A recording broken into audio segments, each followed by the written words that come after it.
എല്ലാവർക്കും നമസ്കാരം. AR മീഡിയയിലേക്ക് സ്വാഗതം. നമ്മൾ ഇന്ന് ഡീൽ ചെയ്യുന്നത് കൺസ്യൂമർ പ്രൊട്ടക്ഷൻ ആക്റ്റാണ്. PSCയുടെ പുതിയ സിലബസിൽ വളരെയധികം ഹൈലൈറ്റ് കൊടുത്തുള്ളൊരു ടോപ്പിക്കാണ് സുപ്രധാന നിയമങ്ങൾ. ഈ നിയമങ്ങളിലെ ആദ്യ നിയമമായിട്ടുള്ള കൺസ്യൂമർ പ്രൊട്ടക്ഷൻ ആക്ടിനെ കുറിച്ചാണ് നമ്മൾ ഇന്ന് ഡീൽ ചെയ്യുന്നത്. നമ്മൾ ആദ്യമായിട്ട് പഠിക്കുന്നു എന്നാണ് ദേശീയ ഉപഭോക്തൃ ദിനം. ദേശീയ ഉപഭോക്തൃ ദിനം എന്നാണ് ഡിസംബർ 24. അങ്ങനെ ദേശീയ ഉപഭോക്തൃ ദിനം എന്നാണ് ഡിസംബർ 24. ലോക ഉപഭോക്തൃ ദിനം എന്നാണ് മാർച്ച് 15. അത് നമ്മളിവിടെ പറയുന്ന പോയിന്റ് നിങ്ങൾ ഓർത്ത് നോക്കുക. ദേശീയ ഉപഭോക്തൃ ദിനം എന്നാണ് ഡിസംബർ 24.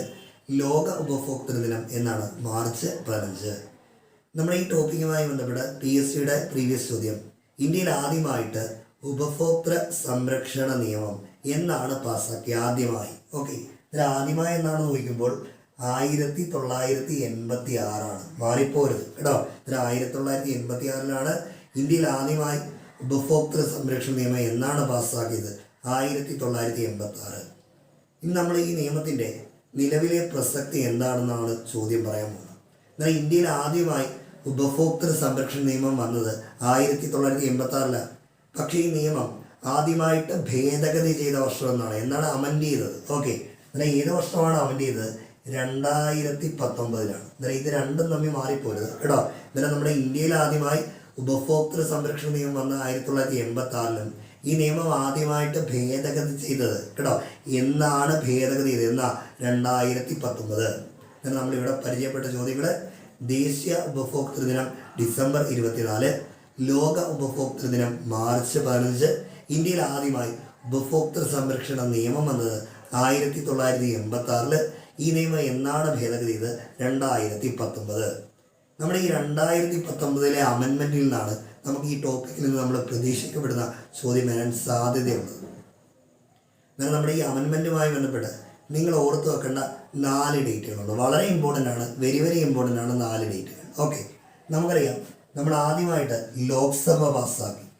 ഓക്കെ, ഇതിന് ആദ്യമായിട്ട് നമ്മുടെ ഈ അമെൻമെൻറ്റ് ചെയ്ത കൺസ്യൂമർ പ്രൊട്ടക്ഷൻ ആക്ട് ലോക്സഭ പാസ്സാക്കിയ വർഷം പറയുവാണെങ്കിൽ 2019 ജൂലൈ 30. ക്ലിയറായിട്ട് പഠിച്ചു വേണം. 2019 ജൂലൈ 30 ഇതിനെ കൺസ്യൂമർ പ്രൊട്ടക്ഷൻ ആക്ട് അമെൻഡ് ചെയ്ത കൺസ്യൂമർ പ്രൊട്ടക്ഷൻ ആക്ട് ലോക്സഭ പാസ്സാക്കിയത് എന്നാണ് 2019 ജൂലൈ 30. ക്ലിയർ. നമ്മൾ അടുത്തിലേക്ക് പോവാണ്. രാജ്യസഭ പാസ്സാക്കിയത്. നമ്മുടെ രാജ്യസഭ പാസ്സാക്കിയത് 2019 ഓഗസ്റ്റ് 6. 2019 ഓഗസ്റ്റ് 6. ഇതിനും 2019 ഓഗസ്റ്റ് 6 രാജ്യസഭ പാസ്സാക്കിയത്. ഇതിന് നമ്മളിവിടെ പറഞ്ഞ 2 തീയതികൾ ഓർമ്മ വേണം. ലോക്സഭ പാസ്സാക്കിയത് 2019 ജൂലൈ 30. രാജ്യസഭ പാസ്സാക്കിയത് 2019 ഓഗസ്റ്റ് 6. നമുക്കറിയാം ലോക്സഭയും രാജ്യസഭയും പാസ്സാക്കി. ഇനി അടുത്ത പ്രൊസീജിയർ എന്ന് പറയുന്നത് രാഷ്ട്രപതി ഒപ്പിടണം. രാഷ്ട്രപതി ഒപ്പിടുന്നതോടുകൂടി ആ ബില്ല് ഏറ്റവും പ്രധാനപ്പെട്ട ഒരു അംഗീകാരം കിട്ടും, ഇല്ലയോ? എന്നാൽ നമ്മൾ അടുത്ത പോയിന്റിലേക്ക് പോകണം. രാഷ്ട്രപതി ഒപ്പിട്ടത്.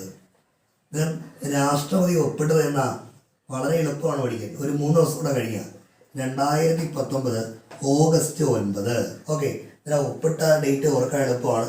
രാഷ്ട്രപതി ഒപ്പിട്ടത് 2019 ഓഗസ്റ്റ് 9 കേട്ടോ. ഇത് നമ്മൾ ആ ഡേറ്റുകൾ കൃത്യമായിട്ടൊന്ന് ഫോളോ ചെയ്യണേ. ലോക്സഭ പാസ്സാക്കിയത് 2019 ജൂലൈ 30. ഉറപ്പായിട്ട് പഠിക്കണം കേട്ടോ. 2019 ജൂലൈ 30. രാജ്യസഭ പാസ്സാക്കിയത് 2019 ഓഗസ്റ്റ് 6. രാഷ്ട്രപതി ഒപ്പിട്ടത് 2019 ഓഗസ്റ്റ് 9. ഇനിയാണ് ഏറ്റവും പ്രധാനപ്പെട്ട നിങ്ങൾ ശ്രദ്ധിക്കേണ്ട ഡേറ്റ്. എന്നാണ് നിലവിൽ വന്നത്? വളരെ ഇമ്പോർട്ടൻ്റ് ആണ്. ഇതാണ് തെറ്റാൻ ഏറ്റവും കൂടുതൽ സാധ്യത. നിലവിൽ വന്ന ഡേറ്റ് പഠിക്കണം. 2020. കണ്ടോ, ഇവിടെയാണ് റാങ്ക്. 2020 ജൂലൈ 20. ഓക്കെ, ഇതിന് 2020 ജൂലൈ 20 കേട്ടോ. അങ്ങനെ നമുക്ക് ചുരുക്കത്തിൽ പറയാം 2020 ജൂലൈ 20 കേട്ടോ. അങ്ങനെ ഇന്ത്യയിൽ ആദ്യമായിട്ട് നിയമം നിന്ന 86. അത് മാറ്റമില്ല. ഇന്ത്യയിൽ ആദ്യമായിട്ട് നിയമം 86. ഈ നിയമം എന്ന് ഭേദഗതി ചെയ്തു? 2019. ഈ നിയമം എന്നാ ഭേദഗതി ചെയ്ത്? 2019. എന്നാണ് ഇത് നിലവിൽ വരുന്നത്? 2020 ജൂലൈ 20. ഓക്കെ, ഇനി നമുക്ക് ഈ നിയമത്തിൻ്റെ പരിധിയിൽ വരുന്ന പ്രധാനപ്പെട്ട കാര്യങ്ങൾ, ഈ പുതിയ നിയമത്തിൻ്റെ പരിധിയിൽ വരുന്ന പ്രധാനപ്പെട്ട കാര്യങ്ങളെക്കുറിച്ച് ചർച്ച ചെയ്യും. ഓക്കെ, അന്നേരം നിയമത്തിൻ്റെ പരിധിയിൽ വരുന്ന കാര്യങ്ങൾ, നിയമത്തിൻ്റെ പരിധിയിൽ വരുന്ന കാര്യങ്ങളിൽ നമ്മൾ ആദ്യമായിട്ട് പോകുന്നത് ഓൺലൈൻ ബുക്കിംഗ് ആണ്. ഓക്കെ, നമുക്കറിയാം നമ്മുടെ കോവിഡും അല്ലെങ്കിൽ ഇതുപോലത്തുള്ള വലിയ മഹാമാരികളൊക്കെ വരുമ്പോൾ കൂടുതലും നമ്മുടെ സർക്കാർ വരെ ഡെലിവറി, ഹോം ഡെലിവറി ഒക്കെ പ്രോത്സാഹിപ്പിക്കുന്ന ഒരു കാലഘട്ടമാണ് കേട്ടോ. എന്നാൽ നമ്മൾ ആദ്യമായിട്ട് ഈ നിയമത്തിൻ്റെ പരിധിയിൽ വരുന്ന പുതിയൊരു കാര്യം ഏതാ? ഓൺലൈൻ ബുക്കിംഗ് ആണ്, അല്ലെങ്കിൽ ഓൺലൈൻ സെല്ലിംഗ് ആൻഡ് ബൈയിങ് ആണ് കേട്ടോ. ഇതിന് ഒന്നാമത്തെ നമ്മൾ പറയും ഓൺലൈൻ സെല്ലിംഗ് ആണ്. ഇനി രണ്ടാമത്തെ കാര്യം നമുക്കറിയാം, നിങ്ങളും ഞാനൊക്കെ ഒരു പ്രോഡക്റ്റ് മേടിക്കാൻ കാരണം അതിൻ്റെ ഏറ്റവും പ്രധാനപ്പെട്ട കാര്യം എന്ന് പറഞ്ഞാൽ അഡ്വർടൈസ്മെൻ്റ് ആണ്. ഓക്കെ, എന്നാൽ നമുക്ക് അടുത്തത് നിയമത്തിൻ്റെ പരിധിയിൽ വരുന്ന അടുത്ത ഐറ്റം ഒന്ന് അഡ്വർടൈസിങ് ആണ്. എന്നാൽ അഡ്വർടൈസിങ് എന്താണ് ഇവിടെ അതിൻ്റെ പോയിന്റ് എന്ന് വെച്ചാൽ കേട്ടോ, ഇപ്പം നമ്മളൊരു പ്രോഡക്റ്റ് ഒരു പരസ്യം കണ്ട് മേടിച്ചു, ആ പ്രോഡക്റ്റ് ഉപയോഗിച്ചപ്പോൾ നമുക്ക് മോശമായിട്ടുള്ള ഒരു അനുഭവം ഉണ്ടായി. എന്നാൽ ആ പരസ്യത്തിൽ അഭിനയിച്ച ആൾക്കെതിരെ ഇവരെ പരാതി കൊടുക്കാൻ കഴിയും ഇല്ലയോ? ഒന്ന് ആലോചിച്ച് നോക്കേ, നമ്മൾ എത്ര പ്രോഡക്റ്റ് ആക്കിയത് എല്ലാവർക്കും പണി കിട്ടുന്ന ഒരു ആക്റ്റാണ് ഇത് ഇല്ലയോ? കാരണം അഡ്വർടൈസിങ്ങിൽ പ്രത്യക്ഷപ്പെടാൻ നടനെതിരെയോ നടിക്കെതിരെയോ മറ്റാർക്കെതിരെയോ നമുക്ക് പരാതി കൊടുക്കാൻ പറ്റും കേട്ടോ. അന്നേരം നമ്മുടെ ഈ നിയമത്തിൻ്റെ പരിധിയിൽ വരുന്ന പുതിയ points online selling and buying ആണ്. പിന്നെ അതുപോലെ തന്നെ അഡ്വർടൈസിങ് ആണ്. ഇനി അടുത്ത ഒരു പോയിന്റാണ്, നമുക്ക് ഓൺലൈനായിട്ട് പരാതി കൊടുക്കാൻ പറ്റും. ഇപ്പം നമുക്കൊരു പ്രോഡക്റ്റ് ഉപയോഗിച്ചിട്ട് നമുക്ക് മോശപരമായിട്ടുള്ള അനുഭവം ഉണ്ടായി, നമുക്ക് അതിനെതിരെ ഓൺലൈനായിട്ട് പരാതി കൊടുക്കാൻ പറ്റും. അടുത്ത പോയിന്റ്, നമുക്ക് ഓൺലൈനായിട്ട് കോടതിയിൽ ഹാജരാകാൻ പറ്റും ഇല്ലയോ? എന്നാൽ വീട്ടിൽ ഇരുന്നുകൊണ്ട് തന്നെ കോടതി പ്രക്രിയകളിൽ പങ്കെടുക്കാൻ കഴിയും. ഒന്നര ക്ലിയറായിട്ട് നിങ്ങൾ പഠിച്ചു വേണം. നിയമത്തിൻ്റെ പരിധിയിൽ വരുന്ന പ്രധാനപ്പെട്ട കാര്യങ്ങളാണ് കേട്ടോ ഓൺലൈനായിട്ടുള്ള ഷോപ്പിങ്ങുകൾ. ഓൺലൈൻ ഷോപ്പിങ്ങുകൾ വരുന്നു, അഡ്വർടൈസിങ് വരുന്നു. പിന്നെ അതുപോലെ തന്നെ ഓൺലൈനായിട്ട് നമുക്ക് പരാതി കൊടുക്കാൻ പറ്റും. ഓൺലൈനായിട്ട് കോടതി നടപടികളിൽ പങ്കാളിയാവാൻ പറ്റും. ഇനി നമ്മൾ അടുത്ത പോയിന്റിലേക്ക് പോകണം. എന്നാലും നിയമത്തിൻ്റെ പരിധിയിൽ വരുന്ന കാര്യങ്ങളാണിത് കേട്ടോ. ഇത് നമ്മൾ ഇനി അടുത്ത പറയുന്നത് നിയമത്തിൻ്റെ പരിധിയിൽ വരാത്ത കാര്യങ്ങൾ. ഇതിന് ഒന്നാമത്തെ കാര്യമാണ് ടെലികമ്മ്യൂണിക്കേഷൻ. ഓക്കെ, ഇപ്പം നമുക്കറിയാം നമ്മളൊക്കെ ഫോണും ഇലക്ട്രോണിക് ഡിവൈസും ഒക്കെ ഉപയോഗിക്കുന്ന ആൾക്കാരാണ്. ടെലികമ്മ്യൂണിക്കേഷൻ ആകുമ്പോൾ എല്ലാം വരുമല്ലോ ഇല്ലയോ? എന്നാൽ ടെലികമ്മ്യൂണിക്കേഷൻ നിയന്ത്രിക്കുന്ന ട്രായ് എന്ന് പറയുന്ന സ്ഥാപനമാണ്. നമുക്കറിയാം ട്രായ് ഇല്ലയോ? Telecom regulatory authority of India, TRAI. എന്നാൽ നമ്മുടെ ഇന്ത്യയിലെ ടെലികമ്മ്യൂണിക്കേഷൻ അവരെ കൺട്രോൾ ചെയ്യുന്ന സ്ഥാപനമാണ് ട്രായ്. എന്നാൽ നമ്മുടെ ട്രായിയുടെ നിയന്ത്രണത്തിലുള്ള ഒരു കാര്യത്തെക്കുറിച്ച് നമുക്ക് കേസ് കൊടുക്കാനൊന്നും കഴിയുന്നില്ല. ടെലികമ്മ്യൂണിക്കേഷൻ കേട്ടോ. അന്നേരം നിയമത്തിൻ്റെ പരിധിയിൽ വരാത്ത കാര്യങ്ങൾ ഒന്നാമത്തെ പോയിന്റ് ടെലികമ്മ്യൂണിക്കേഷൻ. രണ്ടാമത്തെ കാര്യമാണ് വളരെ ഇമ്പോർട്ടൻ്റ് ആണ് ആരോഗ്യ മേഖല കേട്ടോ. ആരോഗ്യ മേഖല. ഓക്കെ, ആരോഗ്യ മേഖല. എന്നാൽ നമ്മൾ പറഞ്ഞ രണ്ട് പോയിന്റുകൾ ക്ലിയർ ആണെന്ന് വിചാരിക്കുന്നു കേട്ടോ. എന്നാൽ നിയമത്തിൻ്റെ പരിധിയിൽ വരാത്ത രണ്ട് പ്രധാനപ്പെട്ട കാര്യങ്ങൾ ഏതൊക്കെയാണ്? ടെലികമ്മ്യൂണിക്കേഷനും ആരോഗ്യ. ഉപഭോക്തൃ സംരക്ഷണ നിയമവുമായി ബന്ധപ്പെട്ട് നമുക്ക് കേസ് ഫയൽ ചെയ്യണമെങ്കിൽ നമുക്ക് 3 സമിതികളുണ്ട്. അന്നേരം നമുക്ക് ഉപഭോക്തൃ സംരക്ഷണ നിയമത്തിൻ്റെ പരിധിയിൽ വരുന്ന പ്രധാനപ്പെട്ട സമിതികളെക്കുറിച്ച് ഡിസ്കസ് ചെയ്യാം. ഓക്കെ, എന്നാൽ നമ്മുടെ ഏറ്റവും പ്രധാനപ്പെട്ട ഈ സമിതികളെ നമുക്ക് 3ആയിട്ട് ക്ലാസിഫൈ ചെയ്യാം. ഒന്നാമത്തെ സമിതിയാണ് ജില്ലാ സമിതി. ഒന്നാമത്തെ സമിതി ഏതാ? ജില്ലാ സമിതി. രണ്ടാമത്തെ സമിതിയാണ് സംസ്ഥാന സമിതി. മൂന്നാമത്തെ സമിതിയാണ് ഏതാണ്? കേന്ദ്ര സമിതി. ഓക്കെ, കേന്ദ്ര സമിതി. ഇന്ന് നമ്മുടെ ഉപഭോക്തൃ സംരക്ഷണവുമായി ബന്ധപ്പെട്ട് ശ്രദ്ധിക്കേണ്ട ഏറ്റവും പ്രധാനപ്പെട്ട പോയിന്റ്സ് ആണ്. സമിതികളെ നമുക്ക് 3ആയിട്ട് ക്ലാസിഫൈ ചെയ്യാം. ഒന്നാമത്തെ ജില്ലാ സമിതിയാണ്, രണ്ടാമത്തെ സംസ്ഥാന സമിതിയാണ്, മൂന്നാമത്തെ കേന്ദ്ര സമിതിയാണ്. ഓക്കെ, എന്നാൽ നമുക്കറിയാം ജില്ലാ സമിതിയുടെ അധ്യക്ഷൻ. എന്നാൽ ജില്ലാ സമിതിയുടെ അധ്യക്ഷൻ ആരായിരിക്കും? നമുക്ക് എല്ലാവർക്കും അറിയാം, ജില്ലയുടെ ഏറ്റവും പ്രധാനപ്പെട്ട ഹയറായിട്ടുള്ള ഓഫീസർ ആരായിരിക്കും? കളക്ടർ ആയിരിക്കും ഇല്ലയോ? എന്നാൽ നമ്മുടെ ജില്ലാ സമിതിയുടെ അധ്യക്ഷൻ ആരാ? കളക്ടർ. ക്ലിയർ ആണല്ലോ? എന്നാൽ ജില്ലാ സമിതിയുടെ അധ്യക്ഷൻ ആരാണ്? കളക്ടറാണ്. നമുക്കിവിടെ നമ്മൾ ഓർക്കേണ്ട ഒരു പ്രധാനപ്പെട്ട പോയിന്റ് ഉണ്ട്. ഏറ്റവും പ്രധാനപ്പെട്ട ക്വസ്റ്റ്യനാണ് 1 കോടി രൂപ വരെയുള്ള, ഇത് വളരെ ഇമ്പോർട്ടൻ്റ് ആണ്, കളയരുത്. 1 കോടി രൂപ വരെയുള്ള കേസുകളാണ് ജില്ലാ സമിതി ഡീൽ ചെയ്യുന്നത്. പിന്നെ ജില്ലാ സമിതി ഡീൽ ചെയ്യുന്ന കേസുകളുടെ എമൗണ്ട് എന്ന് പറയുന്നത് 1 കോടി രൂപ വരെയുള്ള കേട്ടോ. പിന്നെ 1 കോടി രൂപ വരെയുള്ള കേസുകൾ കൈകാര്യം ചെയ്യുന്ന സമിതി ഏതാ? ജില്ലാ സമിതി. ജില്ലാ സമിതിയുടെ അധ്യക്ഷൻ ആരാ? കളക്ടറാണ്. ക്ലിയർ ആണല്ലോ? ഇനി നമ്മൾ രണ്ടാമത്തെ സമിതിയിലേക്ക് പോകണം, സംസ്ഥാന സമിതി. സംസ്ഥാന സമിതിയുടെ അധ്യക്ഷൻ എന്ന് പറയുന്നത് നമ്മുടെ കൺസ്യൂമർ വകുപ്പ് ഇല്ലയോ, കൺസ്യൂമർ വകുപ്പ് കൈകാര്യം, അതായത് സിവിൽ സപ്ലൈസ് വകുപ്പ് കൈകാര്യം ചെയ്യുന്ന നമ്മുടെ കേരളത്തിലെ ഇപ്പോഴത്തെ മന്ത്രിയുണ്ട് കേട്ടോ. ആരാണെന്ന് ചോദിച്ചാൽ GR അനിലാണ്. നിന്ന് നമ്മുടെ സംസ്ഥാന സമിതിയുടെ അധ്യക്ഷന്റെ പേരെന്തുവാ? GR അനിൽ. സിവിൽ സപ്ലൈസ് വകുപ്പ് കൈകാര്യം ചെയ്യുന്ന മന്ത്രിയാണ്. ആരാണ്? GR അനിൽ. ക്ലിയർ ആണല്ലോ. എന്ന് നമ്മൾ പറഞ്ഞു. സമിതികളെ മൂന്നായിട്ട് തരംതിരിക്കാം. ഒന്നാമത്തെ സമിതി ജില്ലാ സമിതിയാണ്. ജില്ലാ സമിതിയുടെ അധ്യക്ഷൻ ആരാ? കളക്ടറാണ്. അല്ല, ജില്ലാ സമിതി 1 കോടി രൂപ വരെയുള്ള കേസുകൾ കൈകാര്യം ചെയ്യുന്നു. എന്നാൽ നമുക്ക് സംസ്ഥാന സമിതിയുടെ എമൗണ്ടിൻ്റെ വർഷം നോക്കാം അല്ലയോ. സംസ്ഥാന സമിതിയുടെ എമൗണ്ട് 1 കോടി മുതൽ 10 കോടി വരെ. എടാ, എന്നാൽ ഈ പ്രധാനപ്പെട്ട ഈ എമൗണ്ടിൻ്റെ കാര്യം നിങ്ങൾ ഓർക്കണം. 1 കോടി മുതൽ എത്ര കോടി വരെ? 10 കോടി വരെ. എന്നാണ് നമ്മൾ പറഞ്ഞത്. സംസ്ഥാന സമിതിയാണ്. സംസ്ഥാന സമിതിയുടെ അധ്യക്ഷൻ സിവിൽ സപ്ലൈസ് വകുപ്പ് മന്ത്രിയാണ്, അല്ലെങ്കിൽ കൺസ്യൂമർ അഫയേഴ്സ് ഡീൽ ചെയ്യുന്ന മന്ത്രിയാണ്. GR അനിലാണ് നിലവിലെ അധ്യക്ഷൻ. ഇനി നമ്മൾ കേന്ദ്രത്തിലേക്ക് പോകണം. അന്നേരം കേന്ദ്ര സമിതിയുടെ എമൗണ്ട് 10 കോടിയിൽ കൂടുതൽ ഇല്ലയോ. അന്നേരം ഇവിടെ വലിയ ടീമുകളായിരുന്നു ഇല്ലയോ. 10 കോടിയിൽ കൂടുതൽ ഇല്ലയോ. അന്നേരം 10 കോടിയിൽ കൂടുതലുള്ള കേസുകൾ കൈകാര്യം ചെയ്യുന്ന സമിതി ഏതാ? കേന്ദ്ര സമിതി. അന്നേരം 10 കോടിയിൽ കൂടുതലുള്ള കേസുകൾ കൈകാര്യം ചെയ്യുന്ന സമിതി ഏതാ? കേന്ദ്ര സമിതിയാണ്. അന്നേരം കേന്ദ്ര സമിതിയുടെ അധ്യക്ഷൻ കൺസ്യൂമർ അഫയേഴ്സ് ഡീൽ ചെയ്യുന്ന മന്ത്രിയായിരിക്കും. അന്നേരം കൺസ്യൂമർ അഫയേഴ്സ് ഡീൽ ചെയ്യുന്ന മന്ത്രിയായിരിക്കും കേന്ദ്ര സമിതിയുടെ അധ്യക്ഷൻ. അന്നേരം നിലവിലെ മന്ത്രി ആരാണെന്ന് വെച്ചാൽ പീയൂഷ് ഗോയലാണ് കേട്ടോ. അന്നേരം പീയൂഷ് ഗോയലാണ് നമ്മുടെ കൺസ്യൂമർ അഫയേഴ്സ് ഡീൽ ചെയ്യുന്ന മന്ത്രി. ഓക്കെ, ഇതിന് നമ്മൾ ഓർത്തുകൊണ്ട പോയിന്റാണ്. സമിതികളെ നമുക്ക് 3ആയിട്ട് ക്ലാസിഫൈ ചെയ്യാം. ജില്ലാ സമിതി, സംസ്ഥാന സമിതി, കേന്ദ്ര സമിതി. ക്ലിയർ ആണല്ലോ. അന്നേരം ജില്ലാ സമിതിയുടെ അധ്യക്ഷൻ ആരാ? കളക്ടർ. 1 കോടി രൂപ വരെയുള്ള കേസുകളാണ് ഇവിടെ ഡീൽ ചെയ്യുന്നത്. സംസ്ഥാന സമിതി എന്ന് പറയുന്നത്, സംസ്ഥാന സമിതിയുടെ അധ്യക്ഷൻ സിവിൽ സപ്ലൈസ് വകുപ്പ് മന്ത്രിയാണ്. കേരളത്തിലെ നിലവിലെ സിവിൽ സപ്ലൈസ് വകുപ്പ് മന്ത്രി ആരാ? GR അനിലാണ്. അന്നേരം സംസ്ഥാനം ഡീൽ ചെയ്യുന്നത് 1 കോടി രൂപ മുതൽ 10 കോടി വരെ. ഓക്കെ, ഇനി നമ്മൾ കേന്ദ്രത്തിലേക്ക് പോയി. അന്നേരം കേന്ദ്ര സമിതിയുടെ അധ്യക്ഷൻ നമ്മുടെ കൺസ്യൂമർ അഫയേഴ്സ് ഡീൽ ചെയ്യുന്ന കേന്ദ്രമന്ത്രിയാണ്. നിലവിൽ ആരാണ്? പീയൂഷ് ഗോയലാണ്. ക്ലിയർ ആണല്ലോ. പീയൂഷ് ഗോയലാണ്. ആ എമൗണ്ടിൻ്റെ ഏറ്റവും പ്രധാനപ്പെട്ട ശ്രദ്ധിക്കേണ്ടത് 10 കോടിയിൽ കൂടുതൽ. ഓക്കെ, ഇങ്ങനെ 10 കോടിയിൽ കൂടുതലുള്ള കേസുകളാണ് ഇവിടെ ഡീൽ ചെയ്യുന്നത്.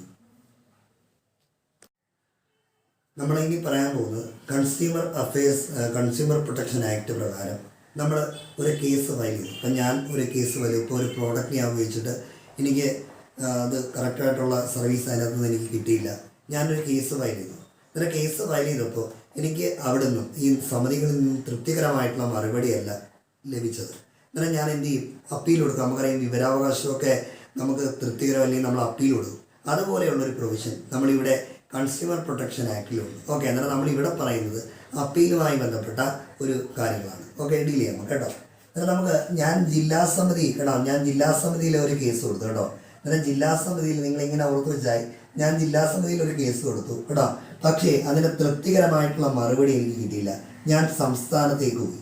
അന്നേരം നിങ്ങൾ മനസ്സിലാക്കണം, ഞാൻ ജില്ലാ സമിതിയിൽ ഒരു കേസ് ഫയൽ ചെയ്തായിരുന്നു കേട്ടോ. അവിടെ ചെന്നപ്പോൾ എനിക്ക് തൃപ്തികരമായിട്ടുള്ള മറുപടി ലഭിച്ചില്ല. ഞാൻ എങ്ങ് പോയി? സംസ്ഥാനത്തേക്ക് പോയി കേട്ടോ. അന്നേരം നമ്മുടെ ജില്ലയിൽ നിന്ന് സംസ്ഥാനത്തിലേക്ക് നമ്മുടെ അപ്പീൽ കൊടുക്കാനുള്ള കാലാവധി എത്ര ദിവസം? 45 ദിവസം.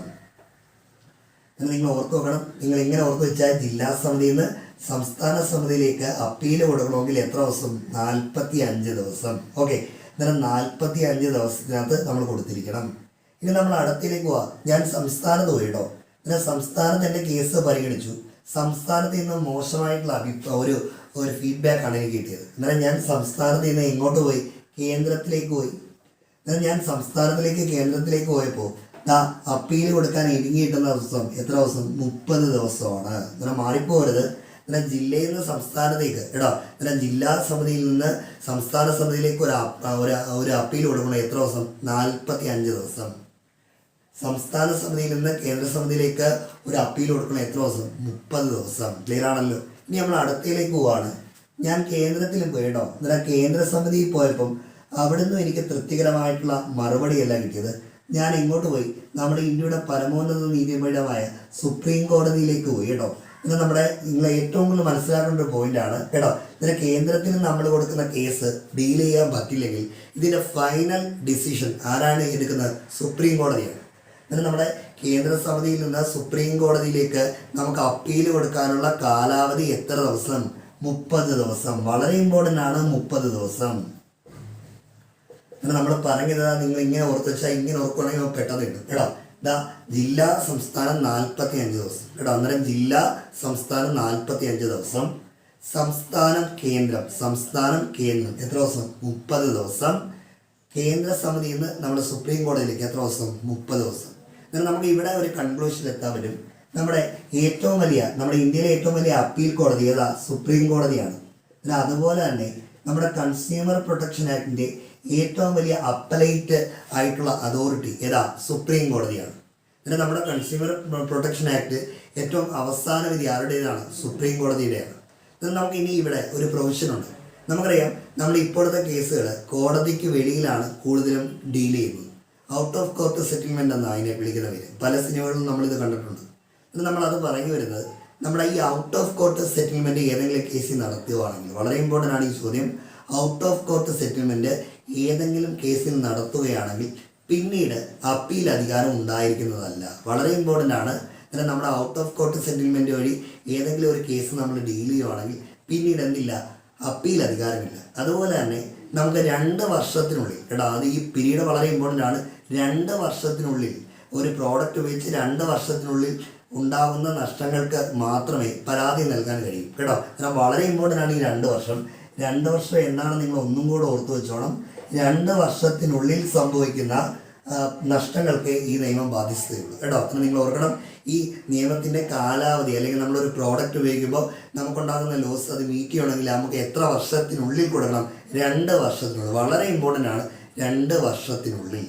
ഓക്കെ, നമ്മൾ ഏറ്റവും കൂടുതൽ അറിഞ്ഞിരിക്കേണ്ട ഒരു സെക്ഷനാണ് നമ്മൾ അടുത്തതായിട്ട് പറയുന്നത്. ഒരു ഉപഭോക്താവിന് ഉണ്ടാകുന്ന നഷ്ടത്തെ ആധാരമാക്കി അദ്ദേഹം അടയ്ക്കേണ്ട ഫീസാണ് നമ്മളിവിടെ ലിസ്റ്റ് ചെയ്തിരിക്കുന്നത് കേട്ടോ. വളരെ ഇമ്പോർട്ടൻ്റ് ആണ്. എക്സാം പോയിന്റ് ഓഫ് വ്യൂവിൽ നമ്മുടെ ഈ കഴിഞ്ഞ +2 പ്രിലിംസിന് ഒരു മാർക്ക് ഇതിനകത്തുനിന്നുണ്ടായിരുന്നു കേട്ടോ. എന്നാലും അത്രയും വളരെ ഇമ്പോർട്ടൻ്റ് ആയിട്ടുള്ള ഒരു പോർഷനാണ് നമ്മൾ ഇനി പറയാൻ പോകുന്നത്. ജാഗ്രത. ഓക്കെ, എന്നാൽ നമ്മൾ പറയുവാണ് 5 ലക്ഷം രൂപ വരെയാണ് കേട്ടോ. അല്ല 5 ലക്ഷം രൂപയുള്ള ഒരു ലോസ് നമ്മുടെ ഫയലുണ്ടെങ്കിൽ നമുക്ക് എന്തില്ല? ഫീസില്ല. എന്നാൽ നിങ്ങൾ ഒന്നാമത്തെ പോയിന്റ് നോക്കുക, 5 ലക്ഷം രൂപ വരെയുള്ള കേസുകൾക്ക് എന്തില്ല? ഫീസില്ല. എന്നാൽ 5 ലക്ഷം രൂപ വരെയുള്ള കേസുകളിൽ നമ്മൾ കേസ് ഫയലുണ്ടെങ്കിൽ എന്തടയ്ക്കേണ്ട? നമുക്ക് ഫീസ് അടയ്ക്കേണ്ട കാര്യമില്ല. നമ്മൾ അടുത്ത എമൗണ്ടിലേക്ക് പോകുന്നു. 5 ലക്ഷം രൂപ മുതൽ 10 ലക്ഷം രൂപ വരെ കേട്ടോ. എന്നാൽ 5 ലക്ഷം രൂപ മുതൽ 10 ലക്ഷം രൂപ വരെ എത്ര? 200. എന്നാൽ 5 ലക്ഷം രൂപ മുതൽ 10 ലക്ഷം രൂപ വരെ എത്ര? 200 ഇനി നമ്മൾ അടുത്ത എമൗണ്ടിലേക്ക് പോകുന്നത് 10 ലക്ഷം രൂപ മുതൽ 20 ലക്ഷം രൂപ വരെ. എന്നാൽ 10 ലക്ഷം രൂപ മുതൽ 20 ലക്ഷം രൂപ വരെ എത്ര? 400. ഓക്കെ, എന്നാൽ 10 ലക്ഷം രൂപ വരെ 20 ലക്ഷം രൂപ വരെ എത്ര? 400. ക്ലിയർ ആണല്ലോ. എന്നാൽ നമ്മൾ പറഞ്ഞത് 5 ലക്ഷം രൂപ വരെ ഫീസില്ല. എന്നാൽ 5 ലക്ഷം രൂപ വരെ ഫീസില്ല. 5 ലക്ഷത്തിനും 10 ലക്ഷത്തിനും ഇടയ്ക്കാണെങ്കിൽ എത്ര? 200 രൂപ. 5 ലക്ഷവും 10 ലക്ഷവും ആകുമ്പോൾ എത്ര? 200 രൂപ.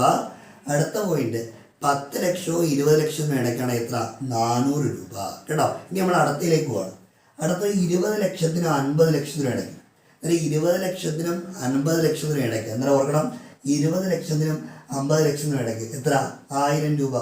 ഇത് നമുക്ക് എളുപ്പമുണ്ട്. ഇത് 1000 × 10. ഇതെങ്ങനെ എടുത്താൽ 1000 × 10 1000 രൂപ കിട്ടും. ഓക്കെ, എന്നാൽ എല്ലാത്തിനും നമുക്ക് ഇങ്ങനെ അപ്ലൈ ചെയ്യാൻ പറ്റത്തില്ല.